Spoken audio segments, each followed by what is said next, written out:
So this is where the shipbuilding industry in Belfast originated, I suppose, like in the 1790s, 1790s, before it moved over to East Belfast direction with Harland and Wolff, the builders of the Titanic. But so even though it sort of dominated over in East Belfast, this is where it started. And this is Clarendon Docks. That's the Harbour Commissioners over there. It's a lovely building. Don't know where I'm going today. Literally just walked out of the house and down Dunkern Gardens, down to the docks, and we'll see.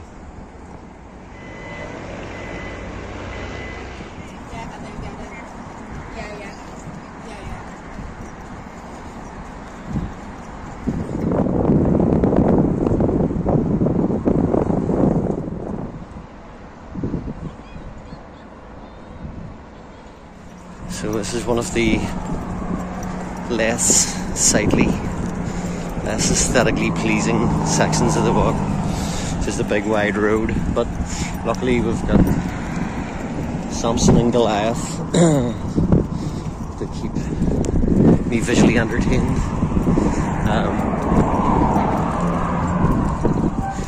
So this basically is taking me over towards East Belfast. Again, I have no real direction or where I'm going. I have some sort of vague routes that I've followed before, so they're playing in my head and probably tending me towards certain things, but we'll just see where my feet take me. Just have that desire to get the march on. So far so good, enjoying it.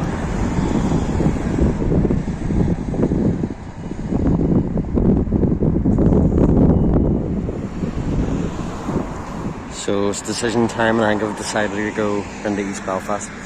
Could go this way, and that would take me out, but it's all big ugly roads. It would take me out to the coast to Hollywood, on the outskirts of Belfast, which is lovely, but there's a big long ugly section to get there.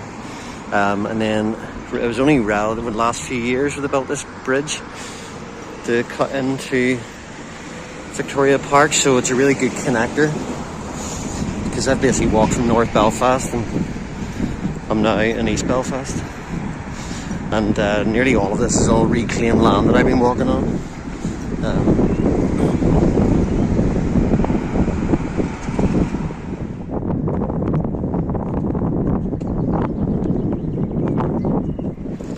I was going to walk through around the park, but I've decided just to cover ground and just cut through briefly. I used to come here a lot, especially when I was a depressed teenager full of angst. I say depressed teenager full of angst, it's probably like depressed 20-year-old full of angst. Anyway, over a span of many years, this would have been my oasis to come. And one of the reasons was because of this estuary, which is kind of Belfast Loch spillover. So whenever the tide's out, these mud flats are a great place for waders, wading birds. So the likes of curlew and red shank and oyster catchers and godwits and all of those. But also there's the airport on the other side, and I was a bit of a plane geek back in the day. And so you're used to be able to get really, really close to the airplanes. My brother had an aircraft radio, or radio that you could listen into the airplane traffic. Remember one time actually there was a plane coming in with one engine blown out, a Fokker F-27, and it was exciting coming down and getting to see it landing safely, thankfully. But all the emergency services from all around Belfast came to the airport. Exciting times in the land of geekdom.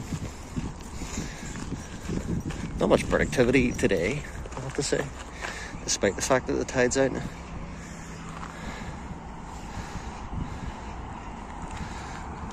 This is the wee outer trail of the park. There's an inner, sort of more manicured loop of water, I suppose, with another island on the inside of that. So there's quite a few trails around within the park. But yeah, this is my wee oasis. Back in the day, I used to live very nearby. Yeah, my grand actually remembers, like, there's an outdoor, like, sea-fed swimming pool that used to be in the top corner of this. My granddad used to swim in it. But again, all of this is all reclaimed land. It's like Belfast used to be a massive estuary, and it would have been about a mile across from one side to the other, with marshes, bogland, and then basically the channel was dredged up to allow bigger ships to come in, so that Carrickfergus, which was the main town, wouldn't get all the customs revenue. So they dredged the channel deeper, and then all of that soil sediment or whatever was excavated, created an island. That was part of what was going on. It was originally called Dargan Island by the architect, the engineer who planned it all. And then whenever the Queen was visiting, I think it was probably around 1845 when the Queen, 1849 maybe, and everything just got renamed after the Queen. Queen's Bridge, Queen's College, Queen's Island. So Dargan lost his claim to fame. And it was also actually the first zoo in Belfast. It was also known as People's Park, and you used to get like a wee ferry across.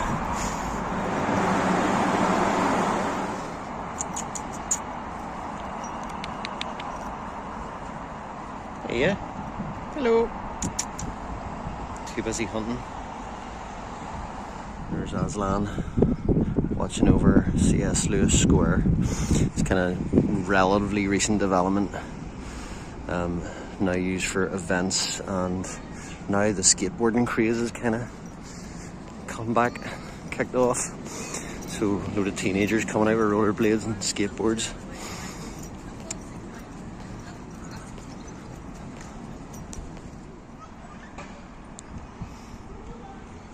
This is the Connswater River, named after Con O'Neill, who is one of the chieftains of the clans, the O'Neill clan. And he was a bit of a hallion. His castle was Castlereagh, but he would have used this little river to transport alcohol, basically. Around 1607 or 16, the Flight of the Earls basically got into a drunken dispute with some soldiers and had to give up his land to buy himself out of jail, something along those lines. But I realise I'm actually going the wrong way from where I'm thinking of going, which is, so there's now a whole network of greenways, cycle routes, sustainable transport routes, whatever. And they've been actually, they're really, really good.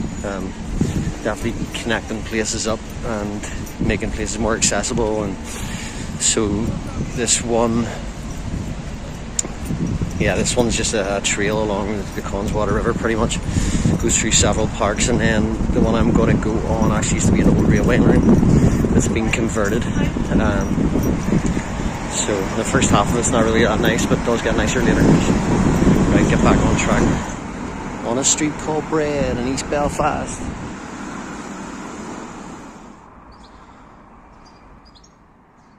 Taking a wee detour to come up Cypress Avenue, which is again famous in Van Morrison lore. It's also a street I used to walk up on the way home from school just because I loved the houses. Made me feel a bit fancier than it actually was.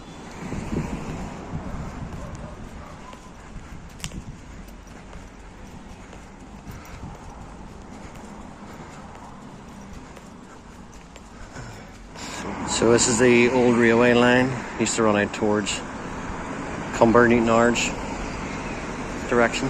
I remember on one birthday, must have been about 21, 22 years old, and I abseiled off this bridge back in my more adventurous days. And I was looking for anything to abseil off. That time of year again, where the prods make big bonfires on places like parklands that are owned by the council and cost thousands of pounds worth of damage for their culture. So yeah, I just came out of the house basically to burn off a hangover, to be honest. And I've ended up in my old stomping ground where I was born and raised, born and reared. in sort of working class East Belfast. This area is called Orangefield, which is also famous because this is actually, I went to the same school that Van Morrison went to, which was Orangefield Boys Secondary School, which is all knocked down actually. But this is the park that I would have walked home through on the way home from school. And I would have lived in just the area over here. So yes, 1977, born in Orangefield. And this was the park I walked through, and they've done a really great job of doing it up and making it nice and putting this sort of cycle network through it and everything, but this still happens. So yeah, 12th of July, the bonfires will be lit on the 11th. Some sort of commemoration of King William of Orange arriving in Belfast, being welcomed with bonfires or guided into Belfast with bonfires. And that was in 1690. It was only yesterday. So yes, this is the kind of culture that I was brought up with. Making the bonies as they call them locally. Yeah, a bit of a nostalgia trip walking through and seeing the remnants of the old school that I went to, and these are the old school gates that I used to come out of, and I hated school, hated it, for the most part anyway, just bullied and all that malarkey, and always the dread of the walk home, and all that boisterous energy, all the wee thugs in the making. Yeah, did not enjoy that. I was a sensitive little soul. One of the things that got me through school days was the knowledge that Van Morrison did go to my school, and I grew up with my brothers, 2 elder brothers, and grew up with their sort of music collection, so I was familiar with the music even when I was younger. And just knowing that he actually went to the same school and was into his poetry and writing and words and beauty and all those things. And, there's a Van Morrison song, Orangefield. I think it's a song they actually used in the little advertisement for the peace agreement in 1998. Wouldn't it be great if it was like this all the time? Cool.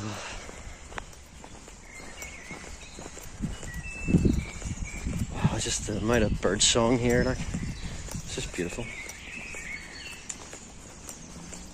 This park would have been like many parks in Belfast.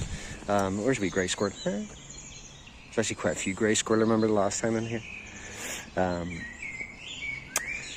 Yeah, it used to be like a mansion, essentially. Can't remember the name of the family. So yeah, it would have been a big, massive estate house up here where the school was then built. But like nearly every park in Belfast is like that. And the areas typically get their name from... There's a missile thrush. Where's my wee squirrel?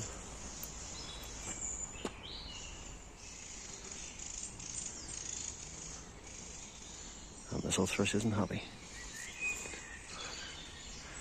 Tell you what, that wee squirrel's not very skittery. Get distracted by wildlife. That missile thrush is not happy at all. It's still going. Probably a magpie raiding its nest or something. Yeah, I think it was the Houston family, were the big wealthy family that had their estate here, and then financial crash, 20s, 30s, say 1930s, and then end up giving over their land to the council or government. So then those old houses then get taken over by either housing estates were built on, and old people's homes left as public parks during that Victorian era of parks for the people. Yeah. And then the Forestry Commission took over some of it as well. Yeah, Belfast being quite a small city, really, it's used to have like 500,000 people. I think they're hoping to have something like 900,000 in it in the relatively near future. So I think it must be somewhere around 800,000. There's another wee squirrel. But yeah, for such a small city, and it's quite a small area, there's a lot of lovely parklands. So yeah, if you like parks and you want to have nature on your doorstep, there's plenty of it in Belfast. And actually back in the 80s there were goshawk nesting in this park. I got that information from a book I read. The squirrel is right in front of me. You just like don't really give two shits, do you? Oh, is this going to be like Hyde Park? Oh my goodness, I've never seen such a tame squirrel. Hey buddy. Yeah.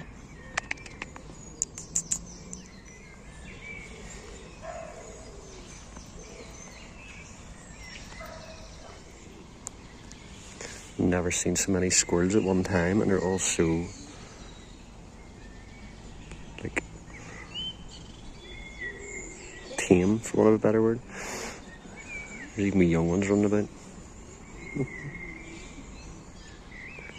Be obviously better if they were red squirrels, but I'm not going to complain. There's another one bouncing down.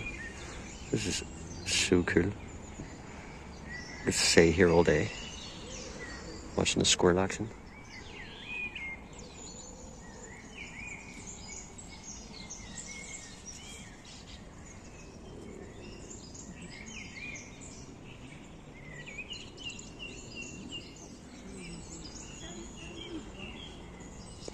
God, there must be about 10 squirrels here. I'm sure people that live in London and experience Hyde Park, where the squirrels are eating out of people's hands, this is nothing. But for me, I've never seen this in this country. Just the quantity and how undisturbed they are by humanoids.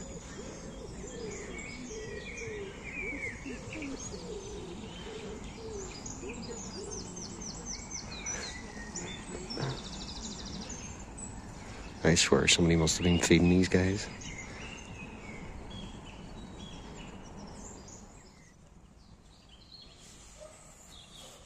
So right, the original owners of Orangefield House were the Batesons, and there's part of the park, or this part of it anyway, was used to house German prisoners of war. So random. There we go. Yeah, and the Con O'Neill Bridge down here, when you see it, it's probably the smallest bridge in the world.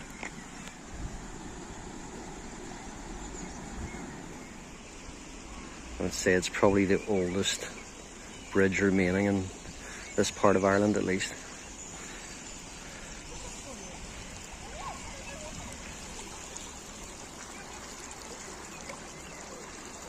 Surprised with health and safety rules the way they are these days that it still exists and hasn't been fenced off. And this is Elm Grove Primary School. I remember we used to go here for the Girls' Brigade display nights. And I remember that this is where my brother near lost his 2 front teeth because he tripped and fell. And then this had like old cast iron retainers here that sat up out of the ground, and he tripped and fell and smacked his teeth off him. Must have been the 80s. So yeah, nearly every like estate area and Protestant areas in Belfast are collecting wood for fires. There have been some attempts to make them more environmentally friendly and more like a family fun event. You know, communities getting money to stop burning car tires, which used to be a thing, still is in some places, and also to stop them burning political posters with people's faces on them, etc, etc. And actually in the background you'll see a mural for the 36th Ulster Division, the Ulster Volunteers, and again these would have typically been paramilitary murals of the UVF, and so there was an attempt, again, money given to convince people to put more historical less aggressive, intimidatory type of murals up. It isn't mid-season. My God, this is jeepers. That is the worst swarm of mozzies I think I've seen since Lockmorn. Oh, they're biters. Oh, fuck. Jesus. Getting out of here. Another part of the bonfire scenario is that people steal pallets. Just walk past someone, two older gentlemen, say responsible adults, have seemingly cut a fence open, ripped it open to get access to pallets, and are helping themselves with the kids. Like a family event. Come on down, we'll nick some pallets for the fire, for the bonies.